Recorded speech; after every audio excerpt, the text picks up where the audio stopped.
Okay, hey, it's Miss Mocha, your spiritual therapist. I'm back with some more spiritual therapy. So now this is the story behind the children of Israel and them preparing for the promised land, part 7. So I'm going to read out of Numbers chapter 21. And it's like a part 1 and 2. It was pretty long. And I just didn't want that last video to be long because it takes so long to upload them when they get to 10 and 15 and 20 minutes. So I'm trying to keep them like 10 minutes or less. So this is part 7, and we're talking about Numbers chapter 21 and the children of Israel wrapping up being in the wilderness, getting ready to get to their promised land. And we left off with Aaron not being able to take them there, so his life came to an end, and that's have to do with him not believing in God.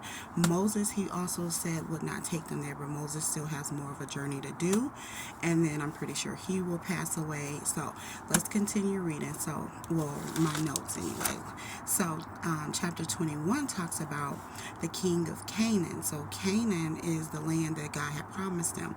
That's the land that they were getting ready to go into. Well, this king, and he's called a Canaanite, heard from the spies that the children of Israel were coming, and he was ready for them. He fought against them, he captured some of them and took them as prisoners, okay?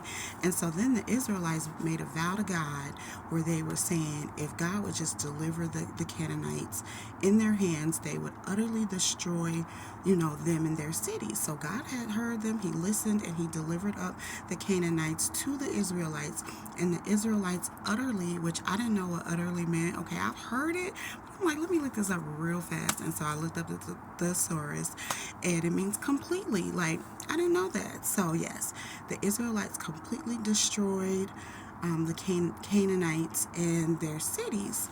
Okay, so then the people journeyed on more in that country along the Red Sea to avoid that land of Edom, because again the king refused to let them go in. If they would have went in that land, they would have had problems with the king. So they had to go around. So I guess it was all out the way, and so the soul of the people became discouraged because of this way that they had to take.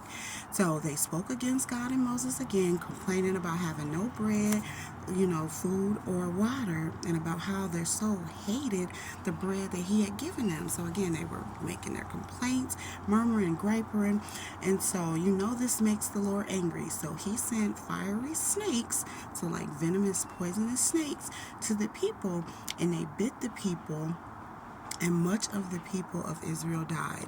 So now you're seeing a pattern here. Every time they get to complaining, get to going against Moses, get to doubting or doing all this stuff, God will kill them off. And he did. He sent snakes, and the snakes bit them up. So much of the people died, but some still lived. The majority of the people still live. Then the people knew that they had sinned by coming up against God and Moses, so they went to Moses, of course, and they admitted their wrong, asked if the snakes could be taken away. They asked Moses to go ask God to take the snakes away.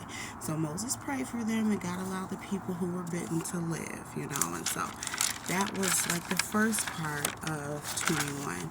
And then the second part of it was that the children of Israel journeyed on more. So after all that incident and they were healed from the snake bites, they ended up pitching their tents in the wilderness between what was Moab and the Amorites. So I think I don't know, it just said Moab and the Amorites. And so they continue on in this place. And the Israelites sent messengers to the king of the Amorites, Sihon, asking to pass through his land. But not only did this king decline, it's like, nope, you're not passing through. He went further and just took his army and went out and just started attacking the Israelites. So it was like he just went straight to war. So I guess he felt threatened because they were, coming just how they came to the other king, not violent or anything, asking if they could, pass through because they're on their way to the promised land. And I guess you can't go in these countries without permission from their kings or whatever. So they were like, nope, and we're attacking you. But guess what happened? The Israelites ended up defeating them with their sword. So they were not more powerful than the the Israelites, of course, because the Israelites had God on their side. And they took over the land, and they lived in these cities and these villages of the Amorites. So instead of passing through like they originally wanted to do, they defeated them, killed them off, and took over their land. Then they went up against another king. It said Og, the king of Bashan, and defeated him and all his people and took their land too. So this is not their promised land, but they're coming out of the wilderness where they were living in tents, being vulnerable out in the desert. Now they have cities and villages now because how God had them take over these people, their enemies, and possess their land. So that was what chapter 21 was about, and I thought it was really good.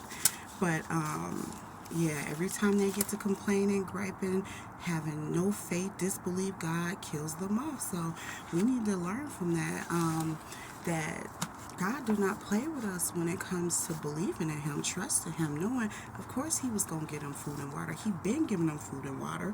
That's why I don't complain no more. When we don't have food or we don't have anything to drink or no money or anything like that, I do not be complaining because I know how upset that makes God. Like right now, we don't have, nothing to eat. And it's like, God will provide.